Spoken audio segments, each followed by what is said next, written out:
Welcome to Campus Consortium's EdTalks webinar series. Our presenters for today's session are Nicholas Lodato, Vice President of Focus EDU and Adjunct Professor at University of Pittsburgh, George Heake, Director of Accessibility and Outreach from Accessibility Web, and Dr. Carl Horvath, President at Campus Consortium. We will take questions at the end of today's presentation. Please enter the question into the chat box or question pane in your Zoom control panel. Without further ado, please allow me to present Dr. Nicholas Lodato, George Heake, and Dr. Carl Horvath. Over to you, Carl. Thank you, Lily. Much appreciated. And hello, everyone. Thank you for joining us today on our EdTalk, Why Digital Accessibility is Essential in Higher Education. First, before we get started, I'd like to give you a brief introduction to Campus Consortium.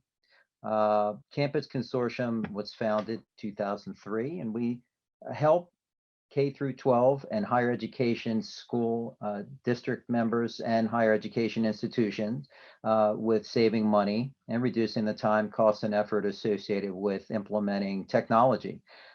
There's an increased emphasis on technology today, especially with the pandemic. And so we've grown in our efforts to try to help schools get connected. I also like to give special thanks to our sponsor, Oculus IT, for today's EdTalk. I'd like to start out with a poll question. Poll question 1 says, has your institution evaluated digital accessibility? Yes, we have it under control. Yes, but we have issues. No, and we don't have resources. No, but we want to develop a strategy. If you could just take the next 30 seconds for the audience members and please answer this poll question. We'll take it down in just a few seconds and see what the audience has to say in regard to this question. I'd like to start out with just an explanation of digital accessibility. And, it's ensuring that applications, websites, mobile apps, other digital technology is, able to be accessed by anyone. It's about providing all users with the information so they can easily get to it, and there are no obstacles in getting in the way. As I've talked about technology before, technology can't be a blocker or an obstacle. It has to really allow anyone to easily get to the information or complete tasks or complete work. And technology should empower for some people with disabilities and others without specific disabilities. Technology and the way it's designed can be an obstacle to getting the information. Here's the results of the poll. Looks like 64% of our audience say yes, but we have issues. That's really on top of everybody's mind. Over 60% of the audience is knowing this is a concern. That's good news. I'm glad that the awareness is out there. We do have a part of the audience that has really taken major steps toward fixing it. Yes, we have it under control. It looks like a lot of people could use a little guidance and assistance. And sometimes, of course, it's the resources. Examples of digital accessibility are on platforms like online learning platforms, online communication tools, even email, even this technology such as Zoom that we're using right now, public websites, internal web portals, and business processes. And this is for staff and faculty inside institutions and for students outside of institutions. Who's affected by digital accessibility? Well, students, current students, prospective students that you want to go to your school. You don't want to block them by not having an accessible website or admissions process. Faculty, staff, trustees, the community, and anybody who visits your website, all can be affected by digital accessibility. Here's some stories that have been in the news over the past few years. And everybody's heard of the colleges that are hit with ADA lawsuits. That rolled around the news a couple of years ago. Several institutions were affected from these lawsuits. And then there have been just stories that have emerged since then. There's one from 2020 and one from 2021 about rethinking technology accessibility, especially in higher education, and digital equity. Higher education and their approaches based on how many resources they have is really a consideration for many institutions, especially those with very small budgets. Making sure that they're compliant and accessible is key to enrollment and to the work processes. But we also have to be mindful of the budgets, and we'll be talking about that today. Also, digital accessibility resources have been out there for years, something like the World Wide Web Consortium web content accessibility guidelines have been available for several years. Of course, there's several laws that have been put into place from the U.S. Department of Education. And also there are organizations out there, National Federation of the Blind has posted guidelines and Help Resource Center in making sure that your online resources for students and staff and faculty are accessible and available. It's not just the web, though, even though this quote here from Tim Berners-Lee, the inventor of the World Wide Web, says the web in this case is fundamentally designed to work for all people, whatever their hardware, software, language, location, or ability. It's really about all technologies, not just the web. So if you're in a classroom teaching and you have to ensure that your students can hear and see and understand the information, have the ability to take notes and gather information. And then also if they're assigned an assessment or a PowerPoint or other course resources, they need to be able to access them and understand them and interact with them. So not just the web, but every aspect of technology must be accessible. So again, just closing this opening introduction to digital accessibility, we want to ensure that digital accessibility is not just good for compliance. We want you to know that it does improve usability for all users. And that's an intuitive user interface for any application and even hardware, hardware and software having intuitive, easy to use controls is very important and helps all users, not just users with disabilities. So with that introduction, I would like to introduce our first speaker, Dr. Nicholas Lodato. Dr. Laudato is an information and instructional technology professional, specializing in strategic and tactical IT and academic technology planning, including designing and supporting instructional technology systems, online learning systems, classroom design and management systems, and ICT accessibility. As an information technology and operations management consultant to higher education, Nick has led major IT planning efforts at dozens of campuses in the United States and Canada that resulted in substantive and substantial solutions. During his 40-plus year career at the University of Pittsburgh, Dr. Lodato served as Director of Information Systems at the Bradford campus, Associate Director of the University External Studies Program and the Center for Instructional Development and Distance Education, and Project Director and Manager of User Support Services within the Centralized Computing and Information Services. Dr. Lodato also works with Focus EDU, which is focuseduninow.com. And without further ado, I'd like to introduce and hand it over to you, Dr. Lodato.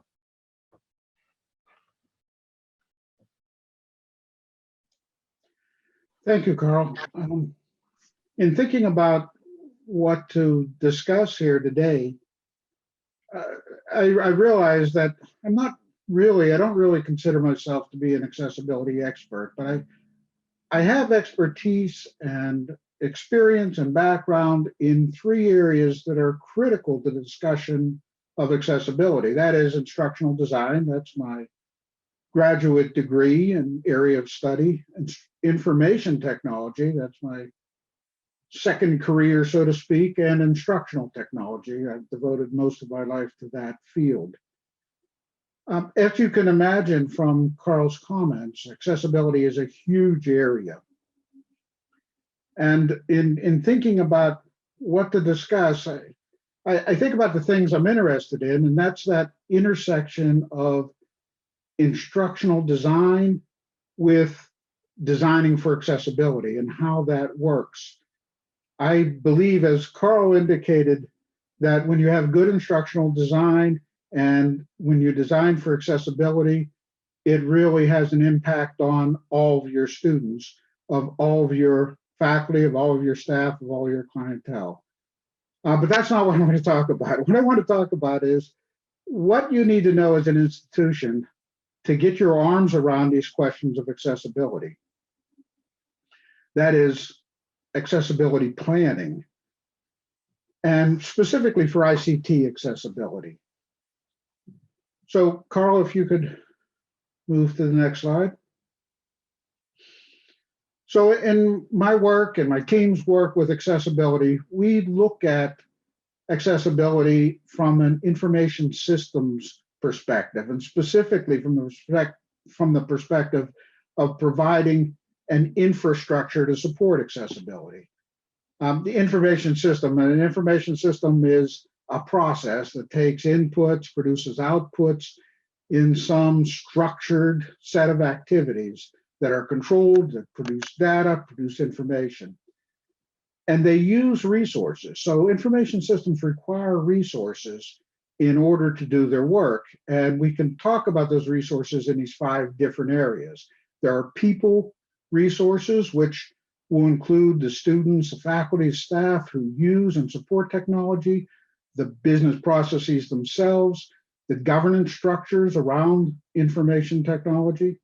It will consist of the software applications, our ERP applications, like our student information system, our mobile and computing, desktop computing and mobile applications, web applications, and the specific hardware and software, the equipment and software that support accessibility, things like screen readers, scanners, Braille devices.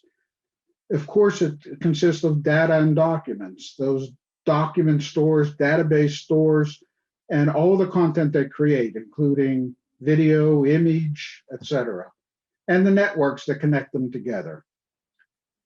So how do we get a handle on that infrastructure that's required to support accessibility? Next.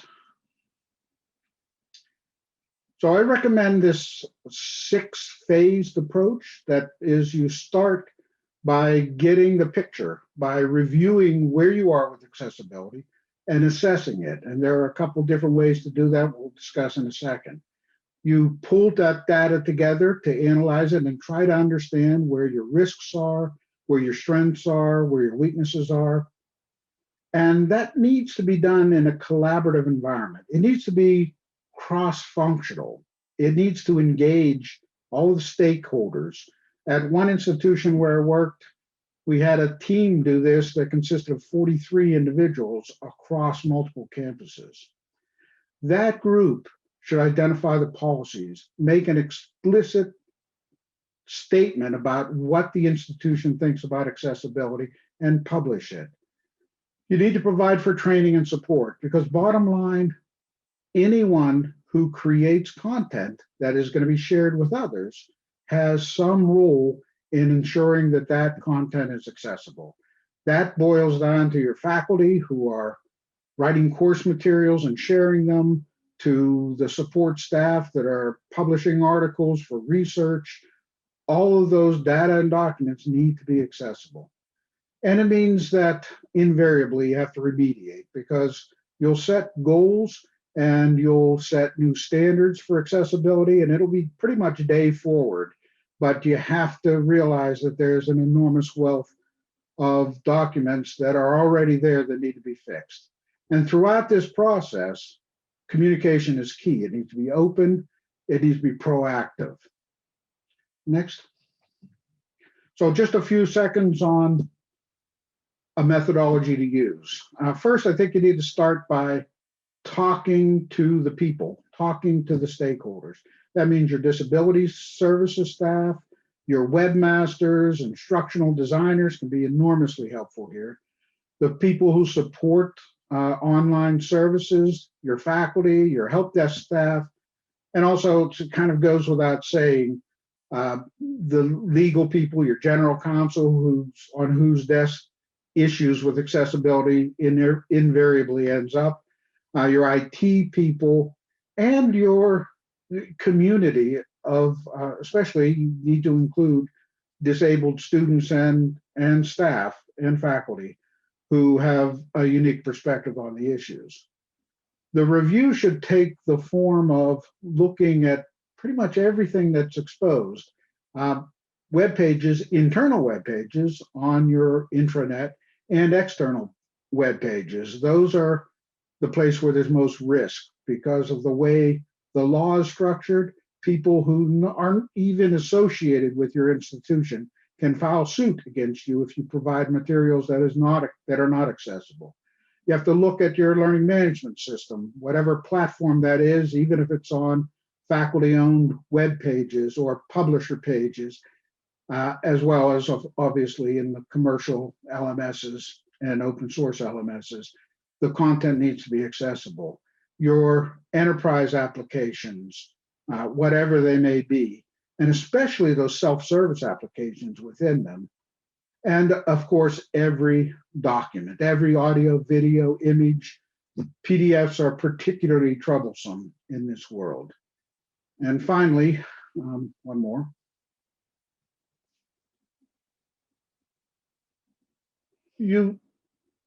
There are tools that will allow you to get a quick idea of where you are. That'll perform an automated test of your entire website, everything that it can access. And those results are typically very helpful, but they're not enough.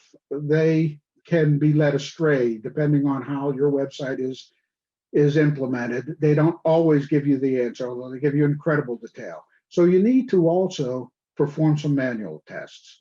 Those manual tests, they include things like navigating your pages, your websites, your documents using only a keyboard. Is it possible for a person who doesn't have access to a mouse to navigate? Is the contrast acceptable? That has to be done manually as well for the most part. How does a screen reader navigate your content? So those things, those are very time consuming. So we typically do a sample, ideally a representative sample.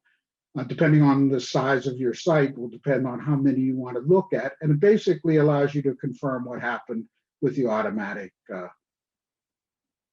scans. Now you have to make sense of that stuff. And again, that should be a collaborative process.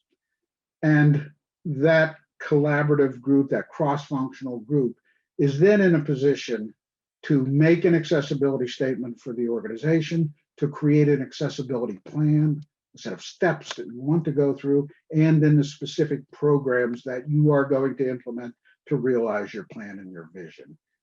And again, inevitably, these plans will need to have remediation associated with them. And you need to spend particular time and energy on communicating that plan to your entire community. So that's it. Thank you. Very good. Thank you, Nick. That was informative. I did have one question for you. First, a quick poll for the audience, please. Is your institution prepared to address and resolve an accessibility issues? Yes, we have internal expertise. No, we don't have the resources, or maybe it would have to be a combination of internal and external expertise. Nick, you had, so please take 30 seconds to answer this question, and we'll take a look at the results in just a moment. Nick, you had a list there. I think it was 7 areas of infrastructure to analyze. So it's really kind of looking down that list. It's very comprehensive and absolutely has to be addressed. There is also a discussion you had around including webmasters, and many others in the institution. And then I think at one point you said you worked at an institution where you had 40 plus people actually kind of engaged in this work. That is good work, and that is great that those institutions are putting that time and effort forth to at least get some level of compliance. And I know you did say that and I love what you were saying about take a sample, because that you can take a bite out of the problem without trying to approach the whole thing. But can you just briefly say, I don't think you're saying try to do everything at once, right? I mean, this is a big project and it's never ending project. But do you prioritize the most critical issues first? Is that your advice? Or is it better to kind of look at everything across the institution and do a little bit of everything? Well, I think that the intent of that automated analysis of web pages and then the sample of your document stores is to get you that idea of how big the problem is. And if my experience is worth anything, it's always a bigger problem than we think. At all levels, especially when we communicate to the community at large and when we communicate to students, there will be issues. So yes, you have to prioritize those. And that's the other purpose, the other reason for including a cross-functional group of people who are stakeholders in the process, who can help make those decisions about where to put the resources first. Great. Thank you for that. So we have our results of our poll just came back in terms of do people have it internal or no, they don't? And maybe it's a combination of both. Looks like most people, it's a combination of both. You have some people, as you said, Nick, there's people inside, you have an instructional designer or two, you have somebody on the marketing team, and then you may be leveraging some software that's cloud-based to take a look at or scan your web resources on site. And perhaps you have somebody come in once a year to do an analysis and provide a report. And then some just don't have any resources at all. That's the fewest, but looks like 39% do have internal expertise, and that's good to see that we are building up those internal resources. Well, thank you, Nick, and I'd like to introduce our next speaker, George Heake. After establishing a successful consulting practice specializing in accessible instructional design, training, and accessibility compliance, George has found a new and permanent home with Accessible Web, specializing in accessibility auditing and compliance. After a long career as a consultant and regularly riding into the sunset after each project, he's very excited about joining a brilliant, nimble, and collaborative team. George's career has come full circle from his life-changing experience working with an incredible family of disability activists and advocates at the Institute on Disabilities at Temple University in Philadelphia, PA. And I can attest to that too, because I worked with them also. That's a great team there. George is also very active in the disaster and humanitarian relief efforts as it relates to accessibility, people with disabilities, and people with functional access needs. He is currently an accessibility analyst with Missing Maps Project, a joint project of the American International Red Cross and Doctors Without Borders. And without further delay, I'd like to introduce George. George, take it away. Hi, everybody. This is exciting. I think I'll start with alleviating any of your fears. Accessibility is possible. It's not rocket science. I think most of the challenges that institutions and companies run into is the confusion of what these guidelines mean, what compliance standards are, et cetera, and what are responsibilities. If you look at the use of curb cuts and ramps and handrails, you normally hear it can benefit everybody. Same way with accessibility, with technology and electronic information. It benefits everybody across the board. So basically, your information that you have at the campus level, at the school level, grade school or higher ed, it has to be, you have to have access to that information.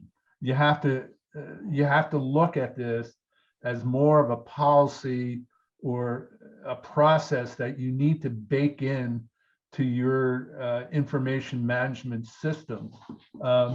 Because if you go back, have the mentality, oh, we're in trouble, we've gotten a notice from the Department of Justice, we're going to fix this, and that's going to be the end of it. What, along with your in-house expertise and external expertise, you really have to have a partner that will either work with you or develop a system of monitoring your changes. Accessibility is not a one-stop solution. It has to be ongoing.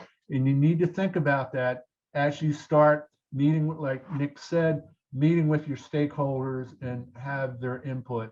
It doesn't do any good if you have various work groups and stakeholders and you gather this information and you're not ready to act on it. One of the key things in the accessibility laws and compliance to those laws is what's called the spirit of the law. If you're making an attempt to have your documentation and information accessible, you can start in small steps. For example, the learning curve of accessible PDF can be extreme. With the EPUB standard, the new EPUB standard, it would be a little bit easier. So your attempt can be, the important thing when you look at any of this at any level, you have to start doing something. And if you do that, for example, you can start the accessibility process of a PDF can be cumbersome, to say the least, but you can start by putting up a plain text file and do that. And according to the Department of Justice, in the spirit of the law, you're making that attempt. I don't know if you've noticed over the years, for example, the IRS would offer forms in PDF, Word, and text.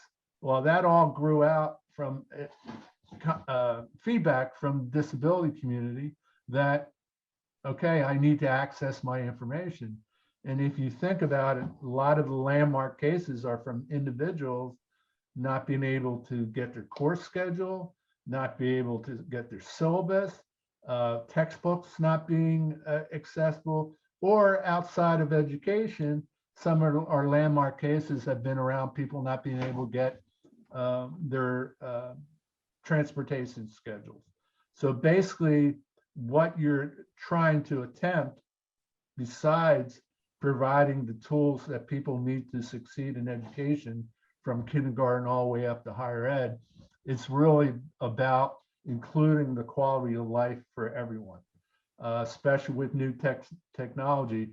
I would venture to say there are people on this webinar that probably have used their phone to take picture of ingredients on a paint can and to zoom it up so you could see it, because a lot of us wear glasses. So within that function, let's say on an iPhone, has been around for many years. Both their graphics rendering and voiceover has been a kind of a self-contained accessibility kit for many years. They were kind of ahead of the curve. Now we're in the position that we need to look at it from a universal design perspective, in how can we, it's not just what's public facing. Eventually, part of your plan needs to think about what's archived. You know, can people run OCR on historical handwritten documents? That can be done in with technology, but you have to know, you have to plan for it. So the slide that's on now are some of the ground rules, the relevant laws and regulations, and there's some additional ones. The primary one, the American with Disability Act acronym, which is the ADA, lays out the guidelines to prevent discrimination based on disabilities. At the ADA Title II, I believe, can cover accessibility, ICT accessibility. Dan Goldstein was involved with Haven Gerben, and another legal expert on accessibility, in a landmark case that they were able to win under ADA, but most of our guidelines are from the web content accessibility guidelines. And what we'll eventually see probably within the next 2 years, don't quote me, but that's my guess, the guidelines, WCAG, WCAG, will probably fold into with the ADA. The ADA is you're walking with a big stick. Usually when you mention ADA, that gets people's attention, whether they do anything or not, that's another thing. The Rehabilitation Act of '73, like the ADA, protects US citizens from discrimination based on disabilities. Unlike the ADA, the Rehab Act dictates how federal funding is spent. And in some cases, along with Section 504, if you get federal, and Carl and I were dealing with this at Temple, if you were getting funding, federal funding, which most of the funding in higher ed is from the federal government, your site had to be Section 508, now Section 504 compliant. So now people are, because of the guidelines and funding, they know they have to meet those compliance guidelines. Next slide, please, Carl. What is the problem? The majority of the internet is inaccessible to users with disabilities. 5.6% of US citizens 17 years old and younger have a disability. This means an estimated 4 million school-age children are living with a disability. And that would mean 4 million sites will require accessible websites. With that description and that line, everybody requires an accessible website. I think we sometimes get caught up. I don't have to worry about physics because no one with a disability is going to take a physics class. I've had, that's an exact quote of what someone has told me in higher education. But if we all are familiar with how things work on a campus or grade school or high school, what's one of our big challenges is disabilities or accommodations have to be reported from the student.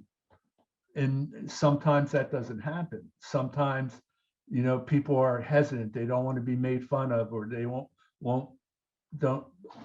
not want to feel embarrassed or whatever. So that's why we need to take it from the universal design to make everything accessible, and you won't have to worry about, you know, gaps in what you're trying to cover.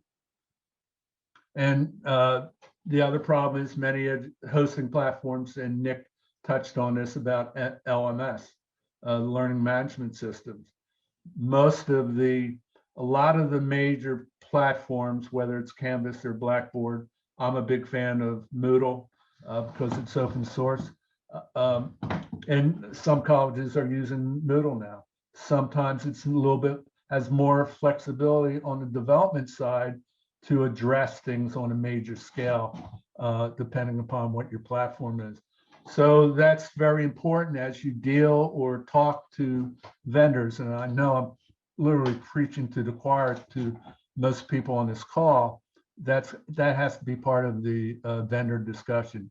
How accessible are you? What does that mean? The one thing about 504 in ADA, any educational institution must have an accessible website. In the past, this has gone unchecked. However, there has been an increase in demands from the Office of Civil Rights. Next slide, Carl. And the risk of not being accessible, OCR demand, the Office of Civil Rights may send an institutional letter if their website is not accessible. Accessibility lawsuits can be costly and cause stress of an institutional website. I would venture to say it would cause a lot more stress to a lot more people. Discrimination, you know, it's pretty self-explanatory. We can't discriminate. We have to just, I'm a big advocate of looking from the universal solution as opposed to the one big problem that I've seen with from the big to the large clients in the education, the private, the public sector is paralysis analysis. You know, I'm sure most people online has gone to W3C to take a look at the WCAG guidelines. And after looking at them for a while, you're probably, afterwards, you're thinking, okay, I have no idea where to start. The Web Accessibility Initiative at the World Consortium has done a lot of work to help you do this. And another point of comfort I'd like to convey is that you're not alone. There's a lot of resources out there. You just need to connect with them. I had the opportunity of working at the Institute on Disabilities, which was a university center of excellence for developmental disabilities. The reason I mention that is, I believe I'm using the right term, every state and American territory has an entity of a UCEDD or a LEND, and LEND's usually a medical model of it, that is involved with disability rights and services. Every state has a disability law advocacy center, at least one, usually several of them. And also, there's also a network of Assistive Technology Act programs in every state and American territory. So by forming an accessible entity within our school, you need to think about it. You know, just because you have a compliant site doesn't mean that it will be the best usability, have the highest usability factor. So you really need to have approach that is not just compliance, but usability. You know, how is because if your site or where you're trying to get a student to locate, if it's not accessible or if it's hard to navigate, chances are they will not come back to it, or they'll be hesitant to, and that's the same model as you do e-commerce sites or any other kind of site. You want to have a positive user experience. So think about that, because I mentioned that because dealing with accommodations, dealing with accessibilities, you can't do it without communicating, working with the student, and also their families. I think we talk about students and you need to think about their family. In most cases, people with disabilities, one or both caretakers, parents, have been involved in the journey from birth or since a person had a disability. So it's important, and we always talk about the stakeholders of what we do and what committees. Well, you need to think about the family as a stakeholder with that student. They all have to become part of the picture.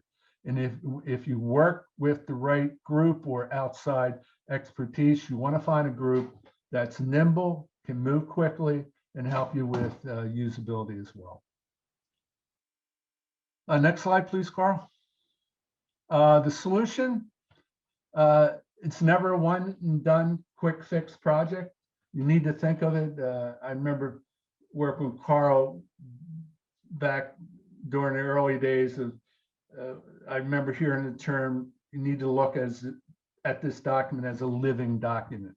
You need to think about your disability or your accessibility process as an ongoing process. It has to be part of how you do business, how you deliver education and information to that student, and are they able to respond, especially with the current need of online education.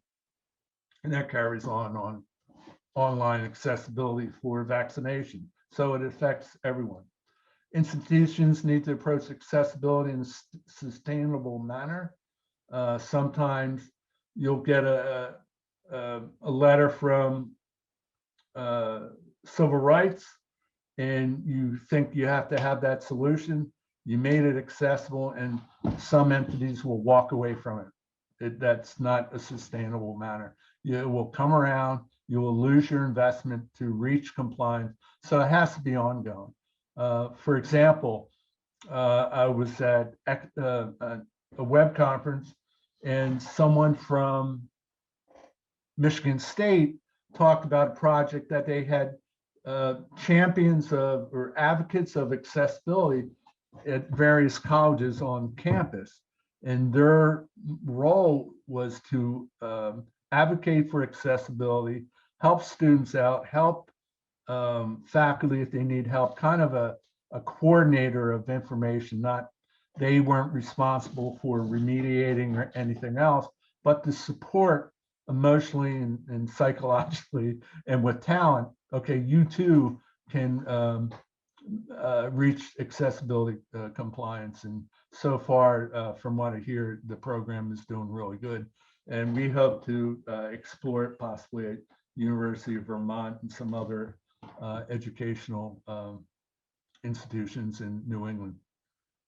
An accessible website does not mean an ugly or basic website. That carries over to what I was talking about. The need of usability needs to be part of the picture. It's not just going down the checklist, oh, we're compliant. But if it doesn't make sense, and so if it makes sense for everybody of all abilities, I think you'll be in pretty good shape. Find a partner or develop a team that will put the user experience at the forefront of every engagement. In plain English, a further explanation is that it's not just what makes it easier for your department or your budget or your institution, is what is the best experience for the end user, whether you're at a school or a private company. And there's in terms of tools that Nick mentioned, you can use automated monitors, accessible web. We have a good tool that will help assess your site. It is a snapshot. It gives you kind of a testing of the water. You can do it manually and find out where you are to kind of get a quick picture. And it's obtainable. It's not impossible. And in closing, you need to reach out. The most important advice I can give you is to make that first step and start small. Start on a small website and see what has to be done. And once you develop a policy around that, you replicate it. And if I make one last suggestion, if you have not read the book by Haben Girma, this deaf-blind woman that completed Harvard Law School, I strongly advise you to read it to kind of give you a realistic picture of what it's like, what students are faced with. It's one of the best books on this topic that I've read. So, George, what's the name of that book? Do you know offhand? That's okay. The deaf-blind woman who conquered Harvard Law. Great. Thank really you. Good read. She's very humorous. So it's definitely a good read. Fantastic. And that's it. Thank you, George. I got a quick question for you, but before that, I'd like to ask the audience for our last and final poll for this Ed Talk. What are the most critical accessibility issues stopping you from success? Buy-in from administration, not enough resources, not enough expertise or knowledge, or legal and compliance? I would like to ask the audience, please just take a moment to answer this last poll question. We'll take a look at the results in just a moment. George, I really found it interesting, some of the things you were talking about, the advocacy groups for US and the territories. And this sounds like to me that there are resources out there. You did mention going to the W3C site, I think, and looking at the ADA site and looking at all the requirements out there for accessibility, and it's overwhelming, but the information is out there. And but then I see you presented all this information, and you kind of wound up at the end by saying, well, start small. Start small. So I would like to kind of blend what you just said, that whole presentation, and then take bite-sized chunks at the end of what you were saying with a question from Jessica Blackwood in the audience. I don't have an institution name, but the question is, how do you handle the typically decentralized environment found in most post-secondary education institutions? So this is kind of like a two-part question, and maybe I could open this up to both Nick and George, please. And basically, you know, you both really identified a lot of artifacts and systems, both hardware and software at every institution.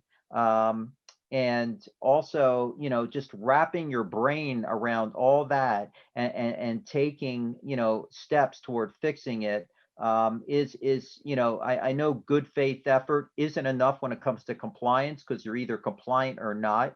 But how does an institution with little or no resources really get a handle on this? And I'm sorry, before you answer this question, let me please address this poll. What are the most critical accessibility issues stopping you from success? Looks like most people are saying not enough resources. Some, almost 30% are saying buy-in from administration, which is kind of surprising.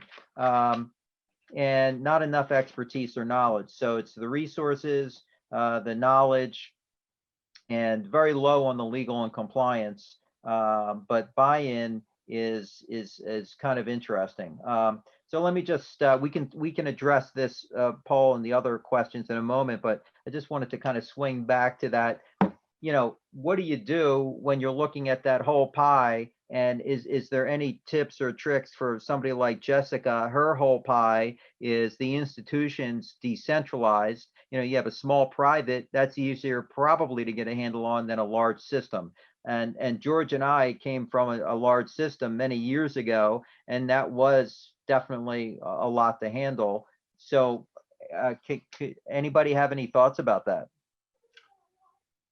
Yeah, I mean, sometimes in a big system like you and I were at Temple, it literally was like fighting the windmills. But in my work with strategic community outreach, I've learned to run with your champions, and hopefully your naysayers will catch up with you. The reason I'm mentioning that is that over my career, and those who have known me have heard this from me many times, so I apologize because I know some colleagues are on the line. I've been either viewed as a savior of accessibility for entities or a fly in people's ointment. And I'm thinking of, okay, you have one community college, let's say, of a large system that is ready to go. They have buy-in from their developers and management, but they're not part of the bigger system. My advice, and it was successful in certain colleges at Temple, is to take something small, get it compliant, whether it's your primary website, get a representative sample of your main key areas of your site. For example, if you're a department, you're going to have, you know, categories of undergrad and graduate. Look at your analytics for your site and how it's used, and get a representative sample. There's plenty of tools out there. Accessible Web has one called Console that you can automate for free and assess your site and come up with some violation or problems with it. You can look at it, work with your developer team. They can look up and see what it means. And especially our tool as well will point you in, okay, a resolution of that, or what a further explanation, and kind of take it off in chunks, develop a project plan on doing, getting it done within a certain amount of time, then use that as a success story to push up to the administration. I'm not saying this is foolproof, but push up, because I'm a big advocate of cutting through the political fog, which I learned to do at Temple. and push it up and use it as an example. And in some cases, I've had it kind of spread, and the adoption of it has been a little bit easier. Yeah, George, I know with some of your work, it really did catch on, and you had actually somewhat of a following with certain, like even though it's big, people get it, and then they start buying, and that spreads, yeah, to other departments. Nick, I just I wanted to get your perspective because I know you've worked with many institutions in some of your work in the past and your businesses and working with multiple institutions all over the inside and outside the country. What's your take on whoever you've worked with? What have you seen? How they've gotten a handle on it? Some just can't afford it, others can, but it's a large project. What's your advice? Well, first, in terms of centralized versus decentralized resources, I think it's probably more effective and efficient in terms of time and resources to deal with this on a centralized basis, to do that study first to get your hands on how big the problem is. But I've seen a lot of good results from collaboration between departments, between schools, because they all have resources, they all have concerns. If you can establish sort of special interest groups or communities of practice where you can pull people from diverse areas of the institution together to address these problems, you'd be amazed at some great solutions that could pop up. In terms of the costs, this is tough. Sometimes dealing with accessibility and bringing the resources to bear on accessibility issues sounds like a hard sell, but in reality, the cost of not doing it can be enormous. So one client I worked with was sued by a student because the math software that they used that permeated the curriculum, the entire curriculum was built on it, was judged to be inaccessible.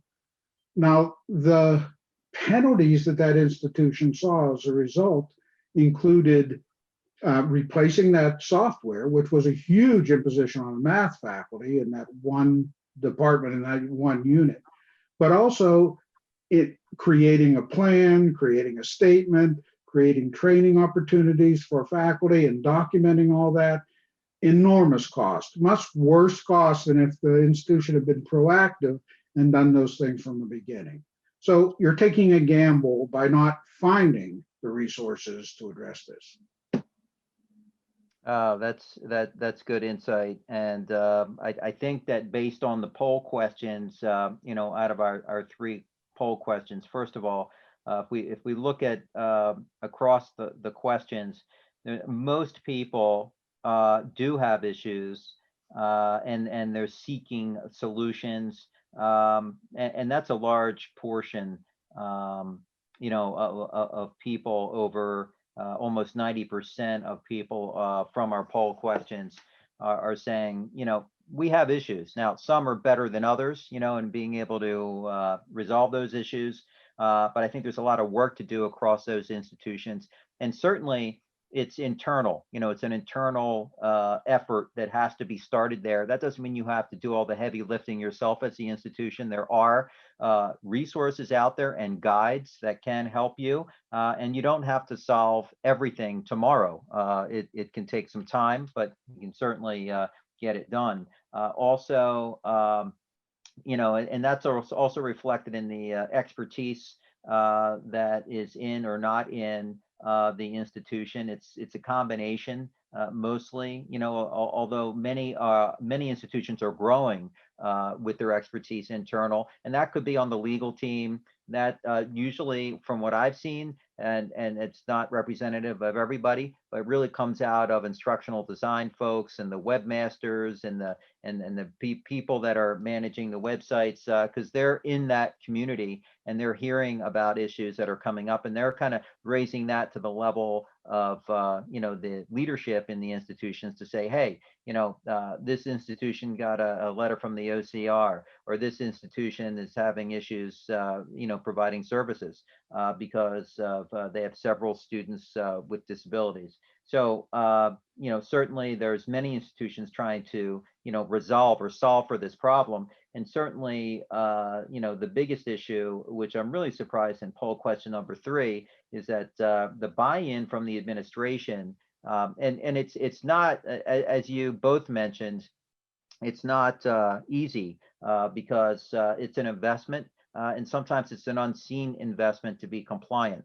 But it certainly is necessary, and it's our responsibility, especially in education, to be inclusive of everyone and make sure that all the resources, and especially the increased dependency on technology since the pandemic, for us to make sure they're accessible.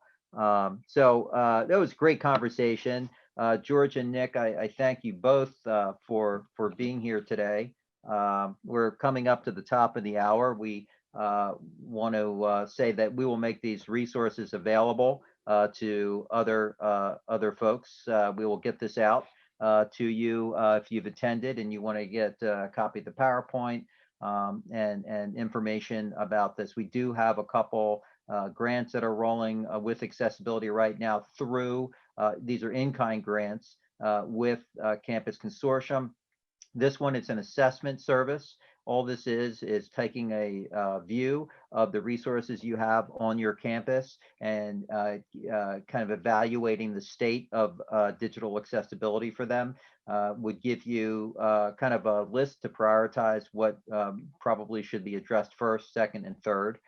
So it's a quick assessment, and it's something that will at least get you started down the road to accessibility compliance. And then there is a mitigation and resolution service for those that want to take a next step further and who do need the help and may not have the resources on campus. And again, this can be customized to the priorities that are identified in the accessibility report. So if you visit the Campus Consortium website or email info@campusconsortium.org, you'll be able to find out more about that, and we'd be happy to help. Also had a question in closing from Ashley. What were we using for our closed captioning? Simply, it was just the slideshow feature of PowerPoint is what I was using. It's right there in PowerPoint. You can turn that on when you're in slide presentation mode. You will get a closed captioning, but also Anna Corbett mentioned that there's a knowledge article in the chat, in the Q&A for captioning in Zoom, and that we will provide in our follow-up email. So thank you, Anna, and thank you, Ashley, for the question.